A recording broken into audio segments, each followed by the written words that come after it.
आज का प्रातः क्लास है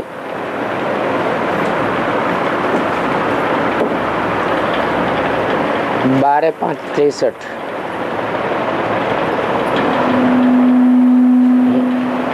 रिकॉर्ड चला है, दुखियों पर कुछ रहम करो।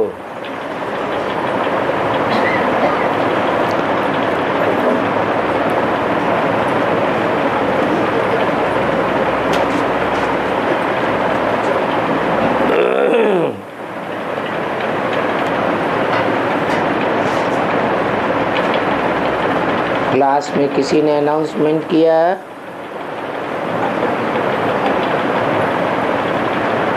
कि आज बाबा की क्लास में नए विजिटर्स राजस्थान के वैद्यों का डिक्टेटर और उनका सेक्रेटरी आए हुए थे, और सन्यासी तो रेगुलर आ ही रहे हैं। ओम शांति। ओम का अर्थ है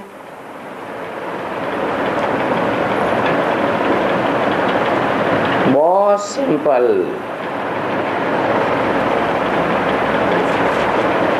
कोई तो बड़ा लंबा चौड़ा सुनाते हैं,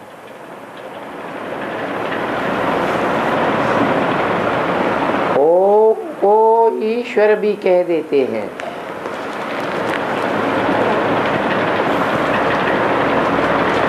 अब ओम तो अक्षर है, इनको कोई ईश्वर थोड़ा ही कहा जाता है।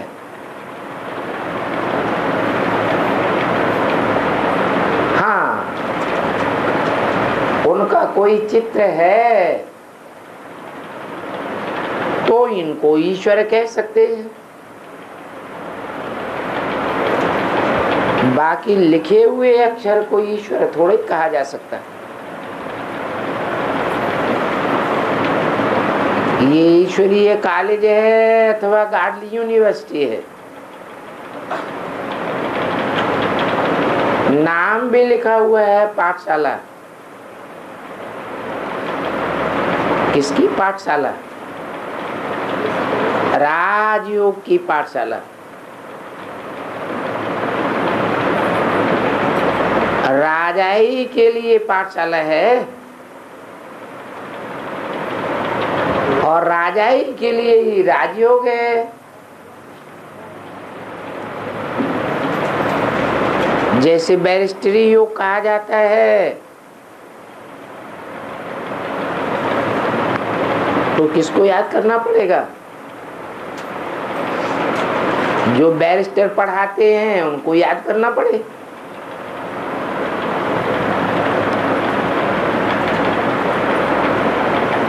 तो बैरिस्टर और बैरिस्ट्री को याद करना पड़े। एम ऑब्जेक्ट तो जरूर चाहिए।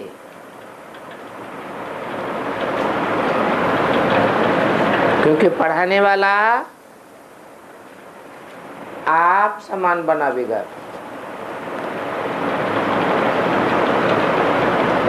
तो पहले तो कौन पढ़ाते हैं वो बात समझनी है। कई समझते हैं कि ओम भगवान है, लेकिन बाप समझाते हैं ओम तो अक्षर है। ये ओम का अर्थ समझना है।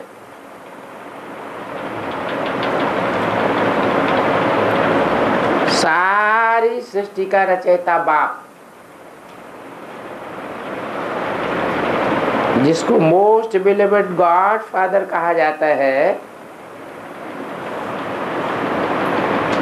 वो एक है।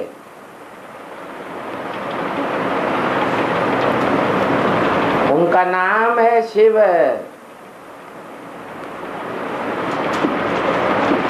परंतु काम के आधार पर त्रिमूर्ति शिव कहा जाता है।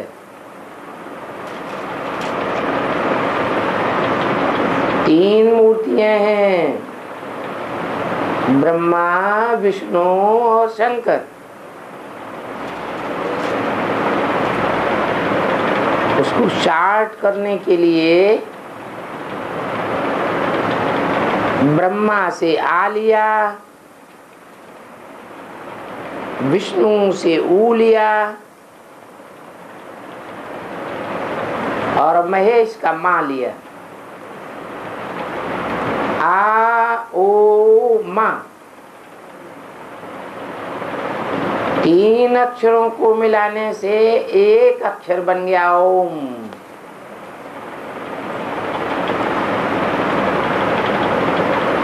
ये हुआ त्रिमूर्ति शिव। है तो एक ही अक्षर।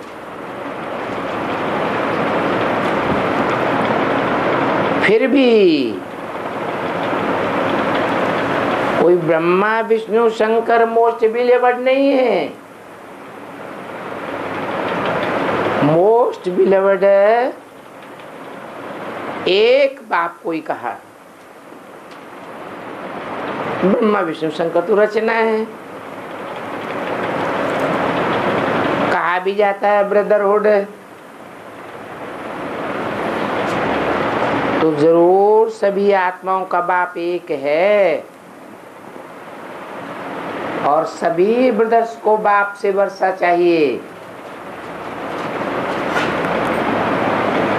ब्रह्म से ब्रह्म को वर्षा नहीं मिल सकता।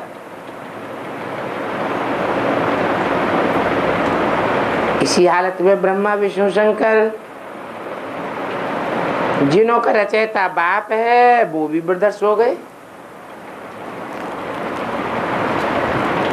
मनुष्यों की आत्माएं, ब्रह्मा विष्णु शंकर की भी आत्मा ही ठहरी। हाँ, वो सूक्ष्म वतनवासी और मनुष्य हैं स्थूल वतनवासी। है तो दोनों ही रचना, ब्रदर्स हो गए। अब ब्रदर्स को ब्रदर्स से वर्षा नहीं मिल सकता, तो हर एक बात समझनी है, क्योंकि ये नई बात है। फिर से सो देवी देवता धर्म की स्थापना होती है। इसको ईश्वरीय मशीनरी कहा जाता है। वो तो है क्रिश्चियन मशीनरी अथवा शंकराचार्य की मशीनरी, ये है ईश्वरीय मशीनरी। इनका डिक्टेटर खुद ईश्वर है।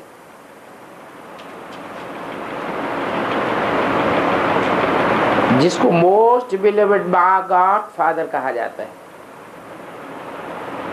और उनका नाम है शिव।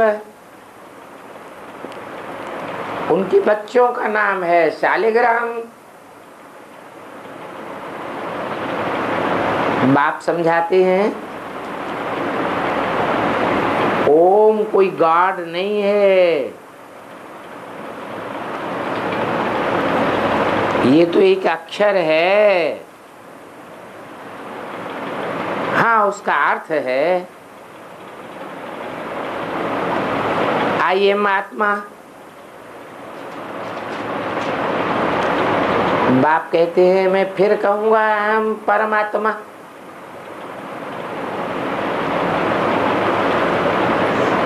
बच्चे हम आत्मा कहेंगे। परम पिता परमात्मा व शिवो हम नहीं कहेंगे। बाबा कहेंगे आई एम साइलेंस। मैं परम पिता परमात्मा सभी शालिग्रामों का बाप हूँ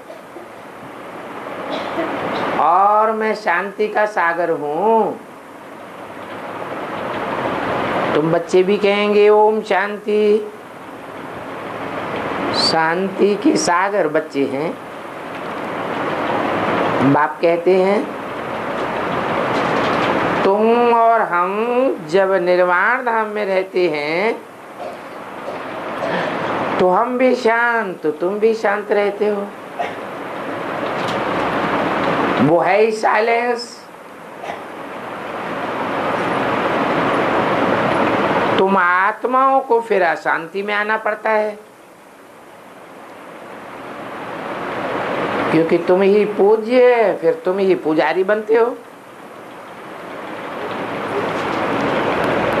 और अभी तो बाप बच्चों से सन्मुख बात कर रहे हैं।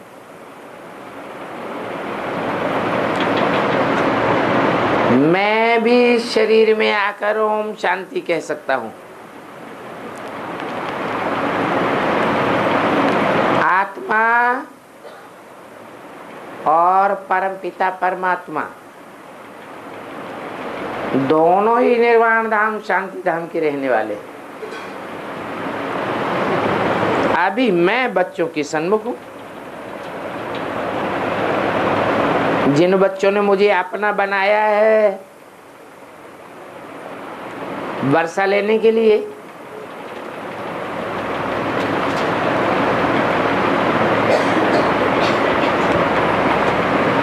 उन बच्चों की मैं सन्मुख हूं। तुम जानते हो बरोबर बाप से स्वर्ग का वर्षा मिलेगा। अभी स्वर्ग की स्थापना और नरक का विनाश होना है। नरक के बाद स्वर्ग, स्वर्ग के बाद फिर नरक होना।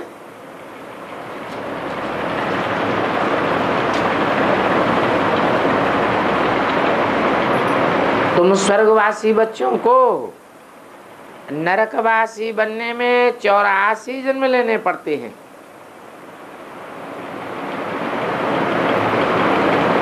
बाप कहते हैं मैं 5000 वर्ष के पहले भी आया था। अभी हम तुम मिले हैं, कल पहले भी मिले थे और कल्प कल्पांतर मिलते रहेंगे। मैं तुम बच्चों को वो ही प्राचीन सहज राजयोग जो 5000 वर्ष पहले सिखाया था और षष्ठी के आदि मध्य अंत का ज्ञान सुनाया था,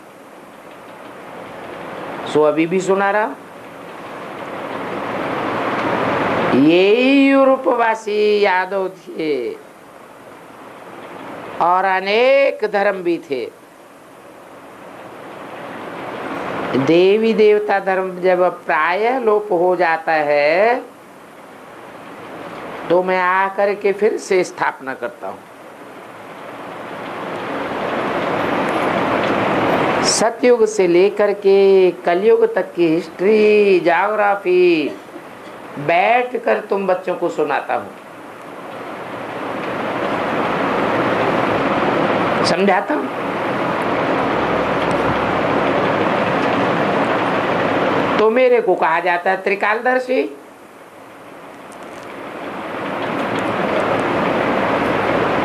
क्योंकि तुम बच्चे तो जन्म मरण के चक्र में आते हो तो सृष्टि की हिस्ट्री को भूल जाते हो। तो तुमको तो त्रिकालदर्शी नहीं कहेंगे। मैं तो जन्म मरण के चक्र में आता नहीं हूं तो मुझे त्रिकालदर्शी कहा जाता है।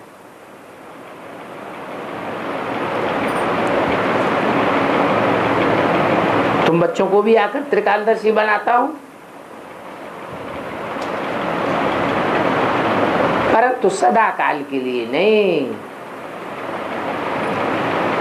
संगम युग में ही तुम भी त्रिकालदर्शी बनते हो। अभी बाप तुमको ज्ञान का तीसरा नेत्र दे रहे हैं।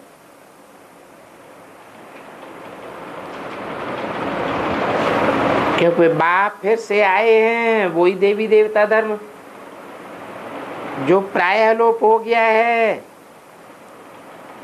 जिसका ज्ञान भी प्रायः लोप हो गया है। ऐसे नहीं है ये ज्ञान कोई परंपरा चलता चला आया है। बाकी हाँ,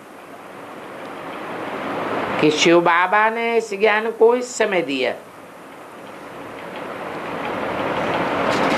इसने तुमको ज्ञान दिया, तुम फिर औरों को देते हो। उनमें भी जो राजा हैं, सन्यासी आदि सभी आ जाते हैं। बाकी सतयुग में परंपरा ये ज्ञान नहीं चलता है। अगर परंपरा चले तो फिर प्रायलोप नहीं कहा जा सकता।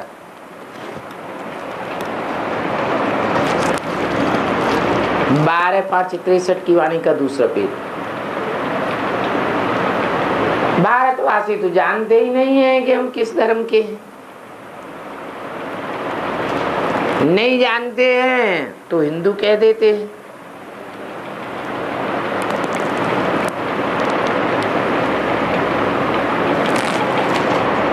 बाबा ने सावरकर का मिसाल लिया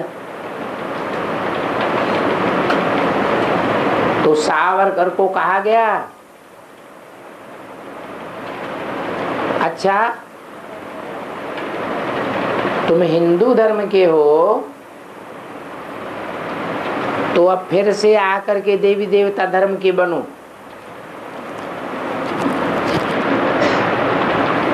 तुमको भी सहज राजयोग सिखलाया जाएगा। तो बोले हमको तो फुर्सत ही नहीं है। ऐसे बहुत आते हैं, कहते हैं ये नॉलेज तो बड़ी अच्छी है, हम जरूर फुर्सत लेकर के आवेंगे। फिर यहां से गए और खलास, यहाँ की बात यहाँ रह गई। जैसे बच्चा गर्भ के बाहर निकलता है तो गर्भ में जो त्राय त्राय करता है वो सब भूल गए, वहां की बात वहां रह गई। बाहर निकले और पाप कर्म करने लग पड़े। जैसे जेल बर्ड्स होती है ना, उन्हों को जेल ही अच्छी लगती है। भारतवासी जो देवी देवता धर्म के हैं वो भी आधा कल्प गर्भ जेल के बर्ड्स बन जाते हैं। बाकी सतयुग में गर्भ जेल नहीं कहा जाता है, वो तो गर्भ महल है। ये सजाएं तो गर्भ जेल में मिलती हैं। फिर वहां त्राहि त्राहि करते रहते हैं। सतयुग में तो ये बातें होती नहीं है। बाबा ने समझाया है, यहाँ है मदर फादर कंट्री।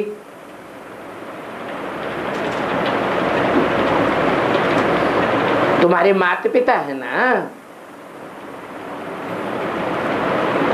ये जगदम्बा भी है,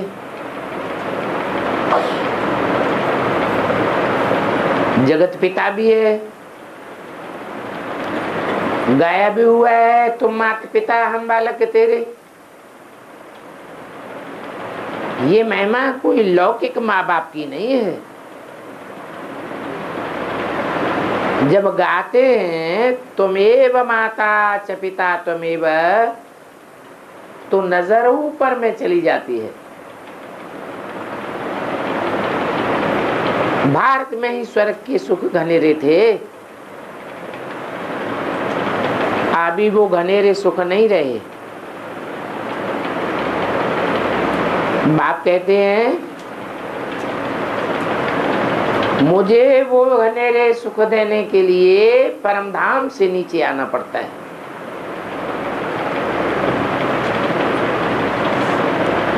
पुरानी दुनिया में आना पड़ता है, पतित दुनिया में आना पड़ता है और पतित शरीर में आना पड़ता है। उसे कहा जाता है ब्रह्मा की रात। तो ब्रह्मा भी पतित हुआ ना। कहते हैं मैं इनके बहुत जन्मों के अंत में आता हूं।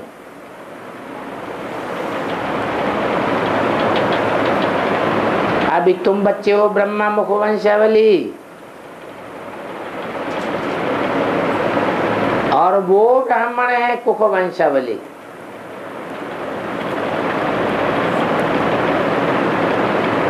किसकी कुखवंशावली है? तुम्हारा नाम है ब्रह्मा मुखवंशावली। किसकी मुखवंशावली? ब्रह्मा की मुखवंशावली। और वो है कुखवंशावली तो हैं, लेकिन किसकी कुखवंशावली है? वो ब्रह्मा की कुखवंशावली नहीं है, वो भी ब्रह्मा की वंशावली है, लेकिन कुख को याद करते हैं, गोद को याद करते हैं। मुख से निकले हुए भगवान के वर्षंस उनको याद नहीं आते, उन वर्षंस को महत्व नहीं देते हैं। और तुम हो मुखवंशावली, मुख से निकले हुए वर्षंस को महत्व देते हो। अभी तुमसे पूछा जाए प्रजापिता ब्रह्मा को कितने बच्चे हैं?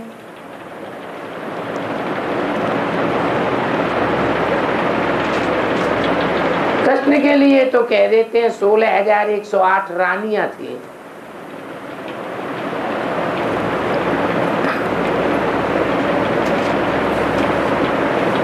अभी बाप कहते हैं ये भी भूल कर दी है। ये तो प्रजापिता ब्रह्मा की बात है।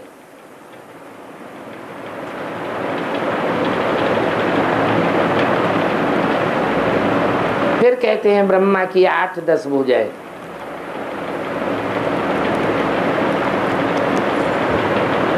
तो ये सहयोगी मनुष्य हो गए।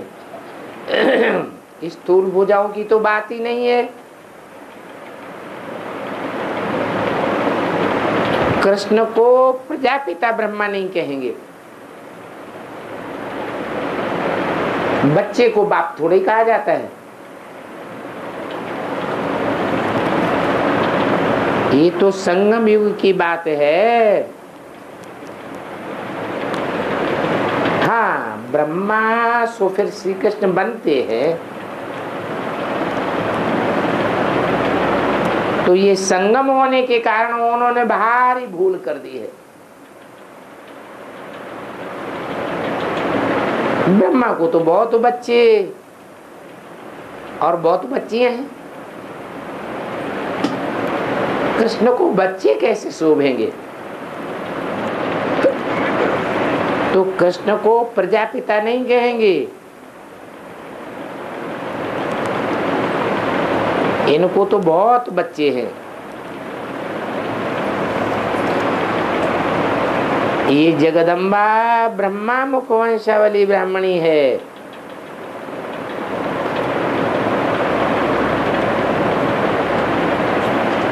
इनको देवी नहीं कहा जाता है।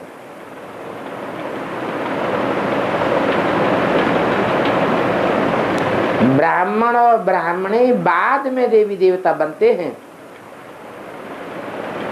अभी तो ये ब्राह्मणी है, ज्ञान प्राप्त कर रही है, और ये प्रजापिता भी ज्ञान प्राप्त कर रहे हैं। ईश्वर के द्वारा ये है ज्ञान ज्ञानेश्वरी जगदम्बा, अर्थात उनको ईश्वर के द्वारा ज्ञान मिल रहा है। ये कोई ईश्वर नहीं है।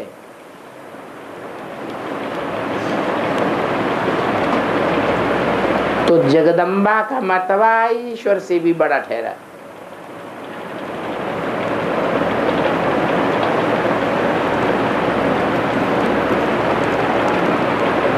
क्योंकि ईश्वर तो देने वाला है।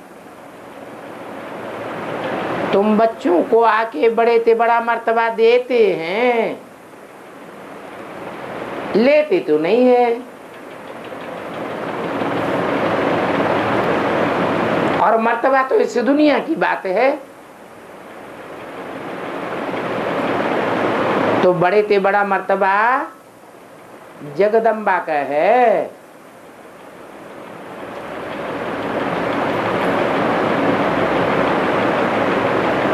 वो है राजमाता। और वो जो लक्ष्मी है वो है राजराजेश्वरी। राज लक्ष्मी कहा जाता है। और ये है ब्रह्मा मुखवंशावली सरस्वती।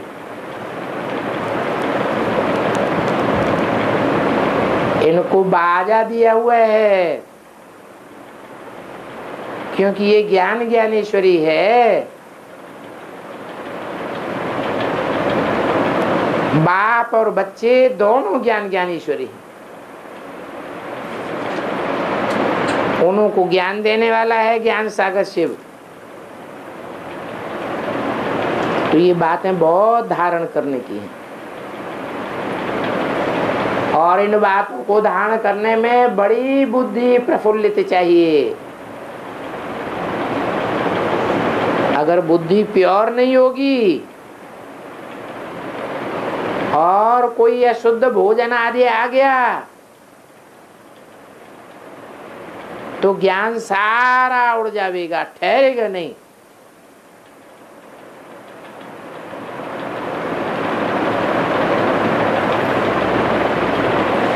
इसमें बड़ी परहेज है। माया ने गॉडरेज का ताला लगाए पत्थर बुद्धि बनाई दिए है। सब पत्थर बुद्धि है। अभी मेरे द्वारा तुम सब कुछ जान गए हो। शास्त्रों में तो कुछ भी सच्चाई नहीं है। बिल्कुल जैसे आटे में नमक मिसल है।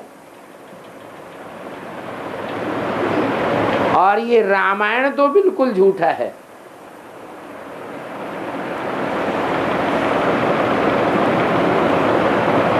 फिर भी बंदर राम सीताएं आदि अक्षर तो हैं।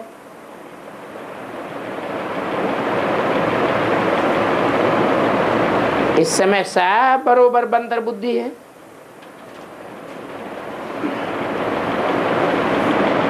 दस दस 12 बच्चे पैदा करते रहते हैं तो कुत्ते हो गए। अभी गाड बाप आकर के भगवती भगवान बनाते हैं। भगवान के बगैर वाला कौन बनावेगा? भगवान के साथ योग लगाने से नर से नारायण, नारी से लक्ष्मी बनते हैं। अब लक्ष्मी नारायण राजा रानी बनेंगे तो जरूर प्रजा भी बनेगी और लक्ष्मी नारायण के बच्चे भी बनेंगे।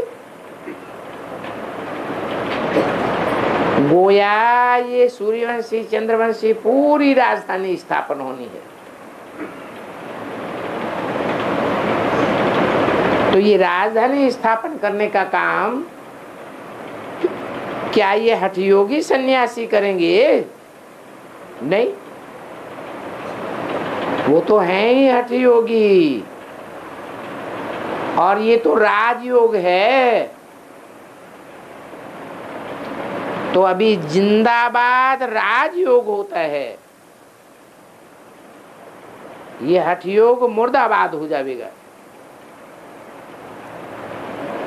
स्वर्ग जिंदाबाद तो नरक मुर्दाबाद। ये सतयुग की स्थापना कौन करेंगे? बाप ही करेंगे। उनको ही क्रिएटर कहा जाता है। और श्री कृष्ण उनकी रचना है। रचना तो बाद में होती है, रचयिता या क्रिएटर तो पहले होता है।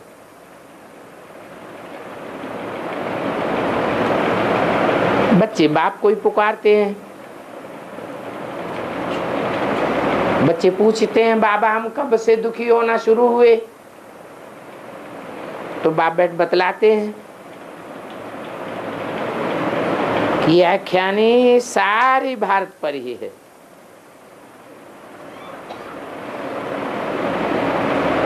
जब और धर्म वृद्धि को पाए लेते हैं तो इस देवता धर्म को जरूर प्रायः लोप होना है। प्रायः लोप होगा तब तो मैं आकर के स्वर्ग की स्थापना करूं। तो ये मेरा पार्ट है। मैं ब्रह्मा तन में आता हूं, परंतु ये तो अपने जन्मों को नहीं जानते हैं। 84 जन्मों को तो जानना चाहिए ना।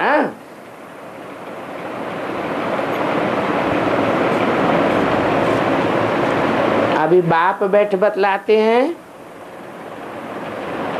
कि 21 जन्म तो तुमको बाप से वर्षा मिलता है और 63 जन्म रावण का वर्षा है। तो अभी तुम बच्चों को ये 84 जन्मों की कहानी सुनाई जाती है। मैंने तो तुमको सुख के संबंध में भेजा था।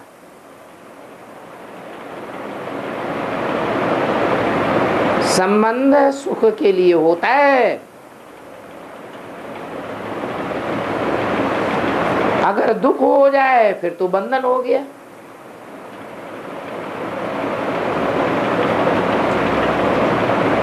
तुम सूर्यवंशी घराने में 8 जन्म रहे और चंद्रवंशी घराने में 12 जन्म। बाकी ये संगम का 1 जन्म तो सबसे ऊंचा है। इस संगम के जन्म को कहा जाता है ईश्वरीय जन्म।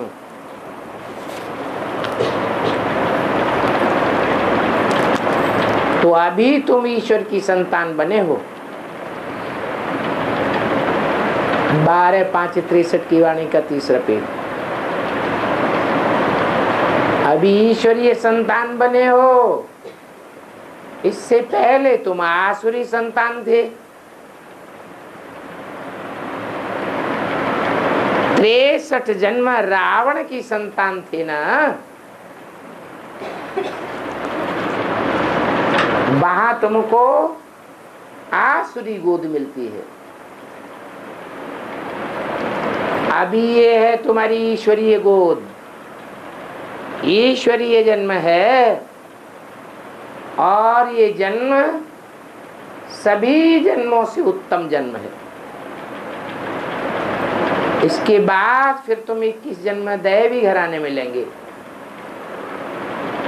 वो है डिटीज्म।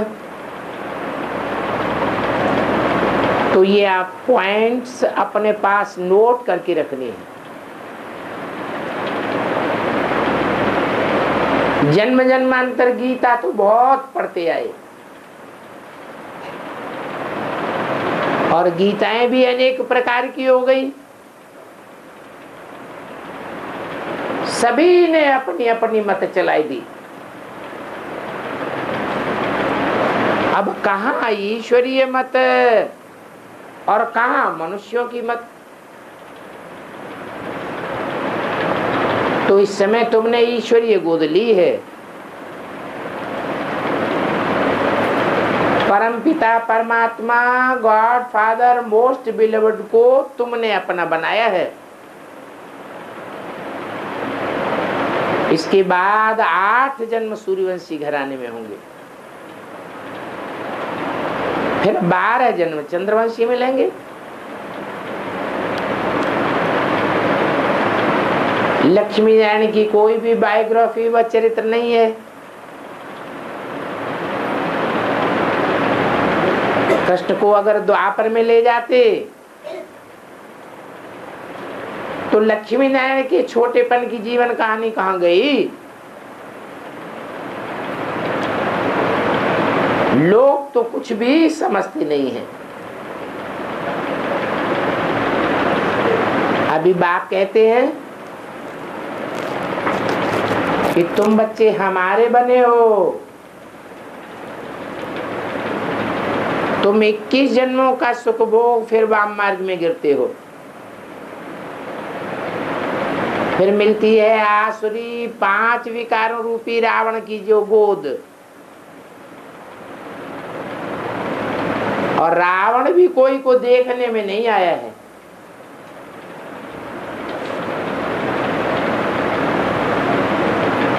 हाँ, कर्म से मालूम पड़ जाता है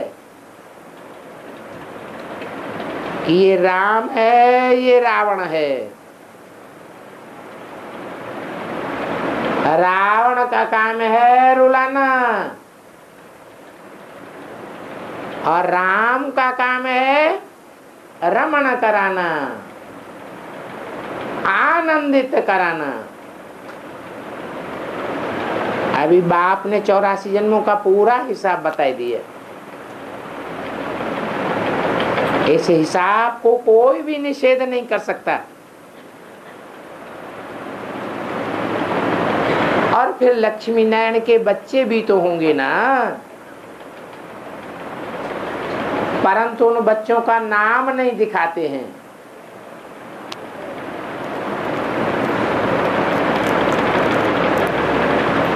Lakshmi Narayan the first, second, third,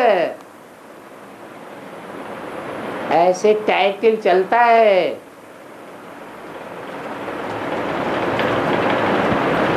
और भी प्रिंस प्रिंसेस बहुत रहते हैं। जैसे यहाँ भारत में भिखारी राजा रानी हैं, प्रिंस प्रिंसेस होते हैं। सतयुग में महाराजा महारानी कहते हैं। त्रेता में राम सीता को राजा रानी कहा जाता। तो ये सभी राज बाप समझाते हैं। बल कहते हैं वेद पाठशाला, गीता पाठशाला, परंतु एम ऑब्जेक्ट तो कोई भी नहीं जानते कि वेद पाठशाला में क्या बनते हैं, गीता पाठशाला में क्या बनते हैं।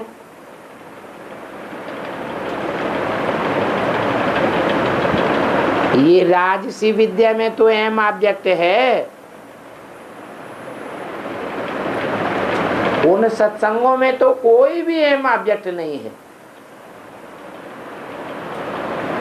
कोई भी ऐसे नहीं बतावेंगे कि तुम नर से नारायण बनेंगे। ये राजयोग बाप के सिवाय कोई नहीं सिखला सकता। तो उस बाप की श्रीमत पर चलना है। पांडव श्रीमत पर चले ना,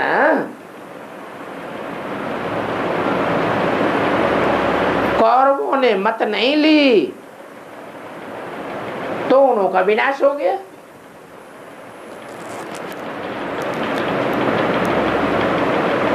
ये श्रीमत की बलिहारी है।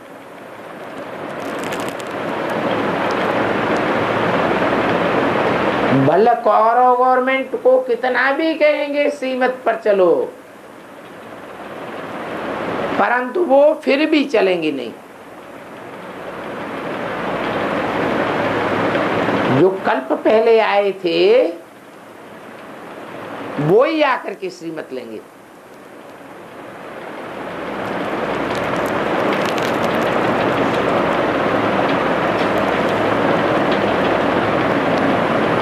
श्रीमत पर चलना, बलि चढ़ना बड़ा मुश्किल है। बाप को ट्रस्टी बनाना पड़े। राजा जनक ने भी ट्रस्टी बनाया तो जीवन मुक्ति पाई।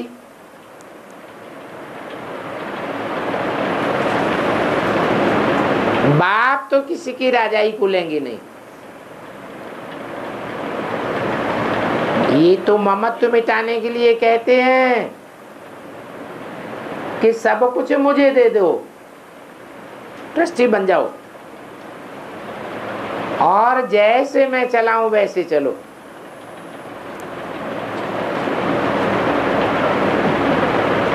जनक को चंद्रवंशी में मिला, सूर्यवंशी में नहीं मिला। उनकी मिल्कियत कोई काम में थोड़े ही आई जो बाबा भर करके देवे।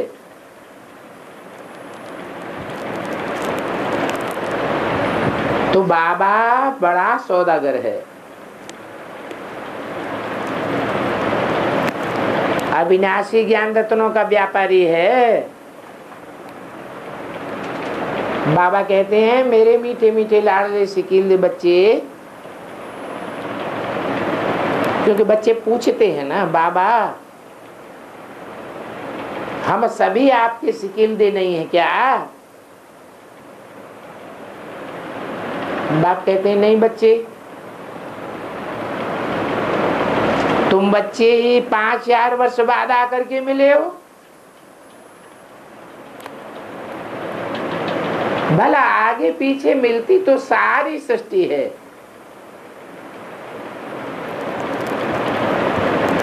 परंतु वो मिलते हुए भी मेरे को नहीं जानते हैं। जानेंगे वो जो देवी देवता धर्म वाले होंगे। उनको ही आकर के फिर वर्षा लेना है। देखते हैं कहां कहां तक ज्ञान की टेस्ट बैठती है। उनको टेस्ट बैठती है तो कहेंगे ये हमारे सिकिल्ले कुल के हैं। तुम हो रूहानी पंडे, तुम ले जाते हो शांति धाम सुखधाम। अभी तुम्हारी यात्रा चालू है। तुम शिव बाबा के नजदीक मुक्ति धाम के नजदीक जा रहे हो। वहां पहुंच करके फिर तुम जीवन मुक्ति में आवेंगे। परंतु ये बातें और कोई तो समझा ही नहीं सकता। तुम ही पूजी थे फिर पुजारी बने। ये पूज्य से पुजारी बनने में तुमको कितना समय लगा?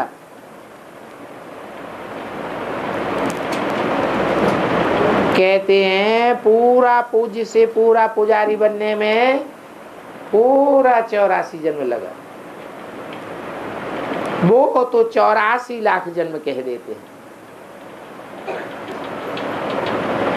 गरुड़ पुराण में कितनी रोचक बातें बताई दी हैं। समझते हैं मनुष्य जास्ती पाप नहीं करेंगे। बाप कहते हैं यहाँ तो बहुत परहेज है। देवताओं को हमेशा शुद्ध भोग लगाया जाता है। वो शुद्ध भोग ही तुमको खाना है। वो तो होते हैं 8 योग ऋषि और तुम हो राजयोग ऋषि। तुम राजयोग ऋषि फिर बादशाह बनेंगे। ये जगदम्बा ज्ञान ज्ञानेश्वरी का मर्तबा भी बड़ा है। अभी माने कब?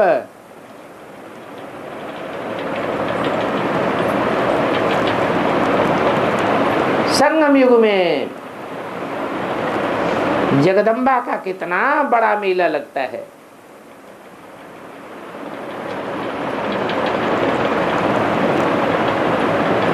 लक्ष्मी की पूजा तो बरस बरस में एक बार करते हैं। व्यापारी लोग महालक्ष्मी की पूजा करते हैं।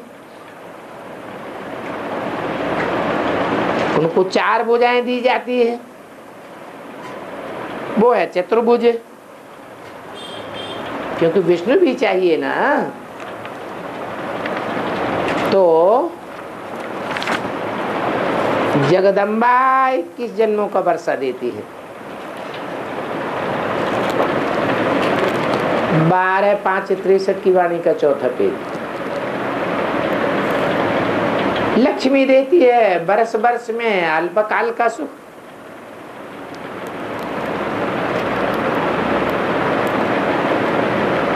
थोड़े पैसे देती है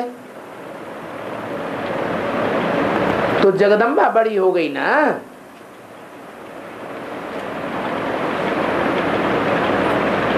इस समय जगदम्बा बड़ी है और लक्ष्मी छोटी है।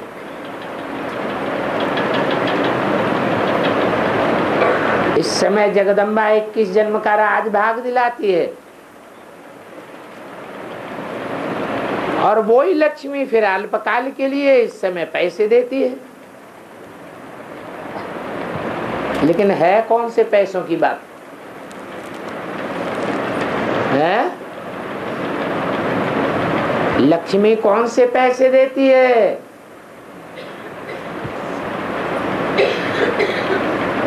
और जगदम्बा कौन सा मर्तबा देती है? संगम युग में मर्तबा लेना अच्छी बात है या घाटे का सौदा है?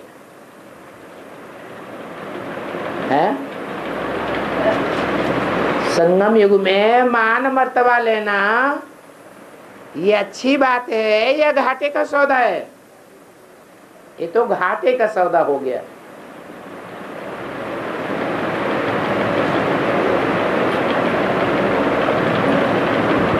ईश्वरीय मान मर्तबा लेना है और लक्ष्मी जो धन देती है वो भी ईश्वर का दिया हुआ धन देती है। वो ईश्वरीय धन भले इसे एक जन्म में मिलता है परंतु जन्म जन्मांतर की कमाई का कारण बन जाता है।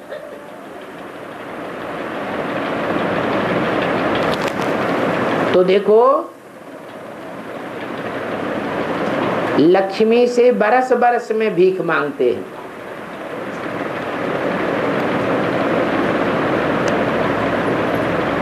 अच्छा, फिर भी बाबा कहते हैं श्वासोश्वास शिव बाबा को याद करो। न लक्ष्मी को याद करो न जगदम्बा को याद करो, क्योंकि वो शिव बाबा ही मोस्ट बिलीवर्ड है।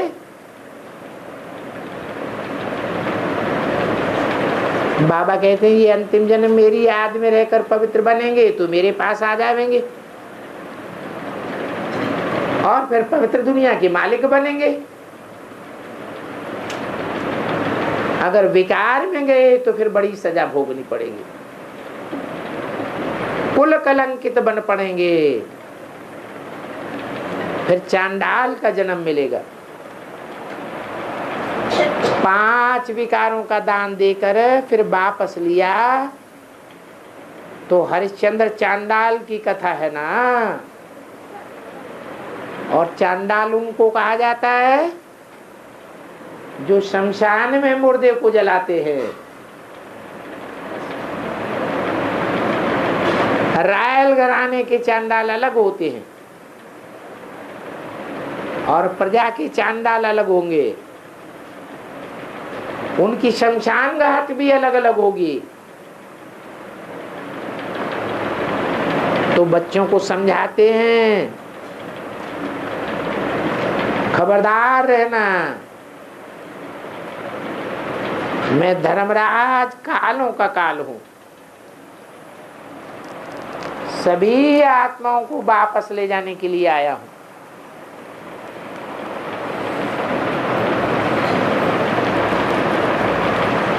शांति धाम जाऊंगा फिर सुख धाम भेज दूंगा। तो बाबा कहते हैं फिर बेकार में नहीं जाना,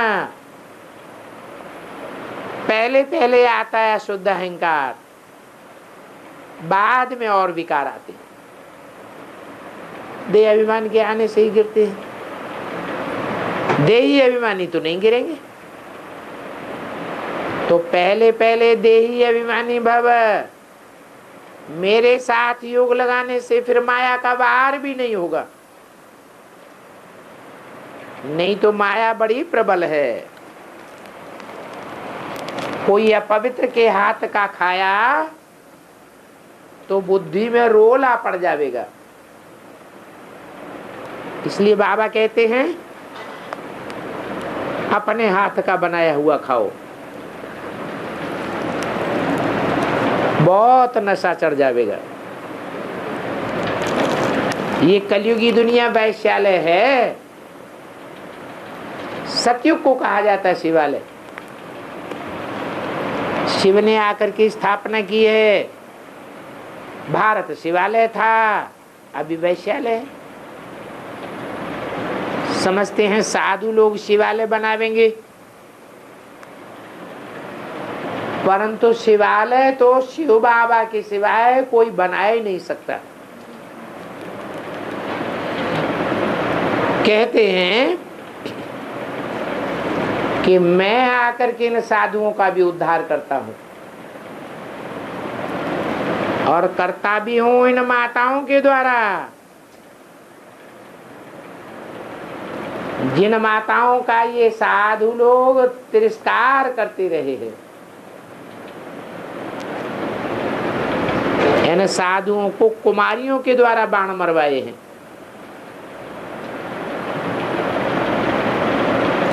तो यहाँ सन्यासी भी बहुत आते हैं। जो आते हैं वो हैं असुल देवता धर्म के।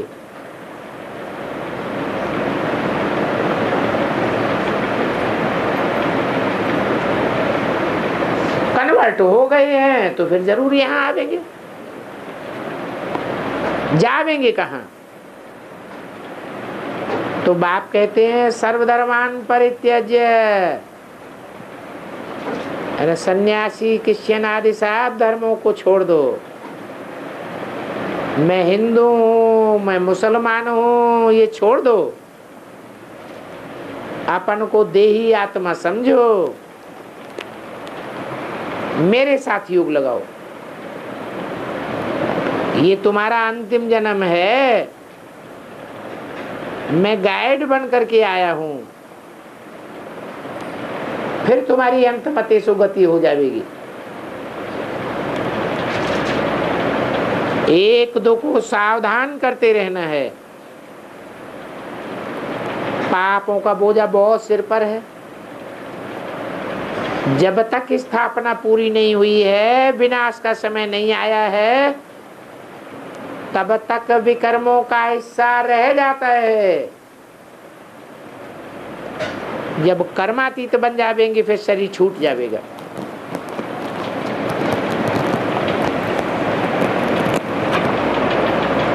फिर ये क्लास भी पूरा हो जाएगा। तो जब तक जीना है तब तक पढ़ना है। ये ब्रह्मा भी 100 वर्ष के बाद शरीर छोड़ देंगे।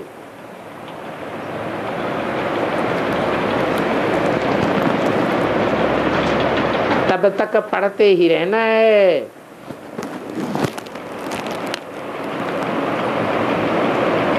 बाकी लड़ाई आदि की रिहर्सल तो होती रहेगी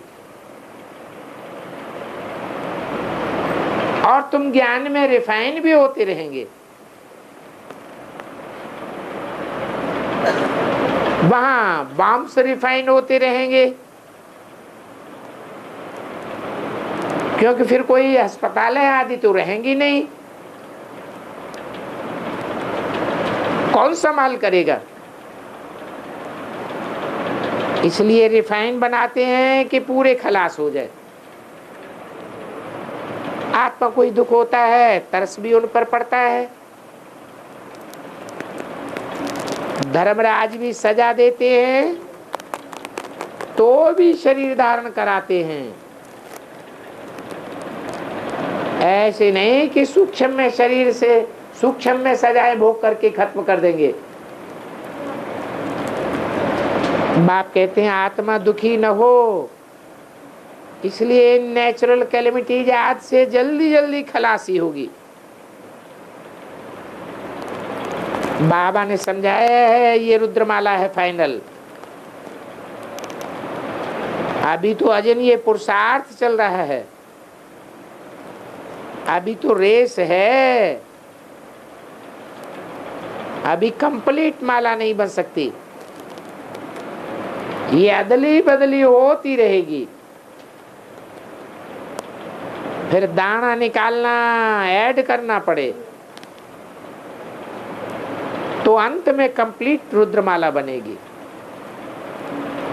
फिर वह विष्णु की वैजयंती माला बनेगी। विजय प्राप्त करके विष्णु की माला बनेगी। तुम सभी के साजन भी हो। साजन सज्जन को कहा जाता है।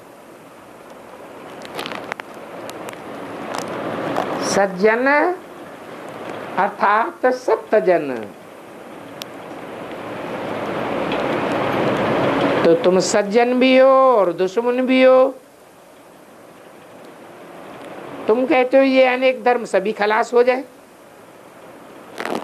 फिर हम राजी करेंगे, तो दुश्मन ठहरे ना। ये बहुत वंडरफुल नॉलेज है। अभी देखो ये वैद्यों का डिक्टेटर आया हुआ है।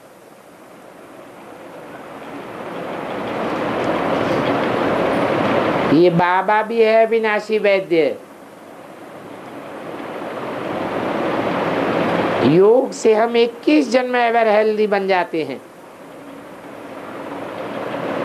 जो भी पूरा योग रखेगा तो एवर हेल्दी बनेगा।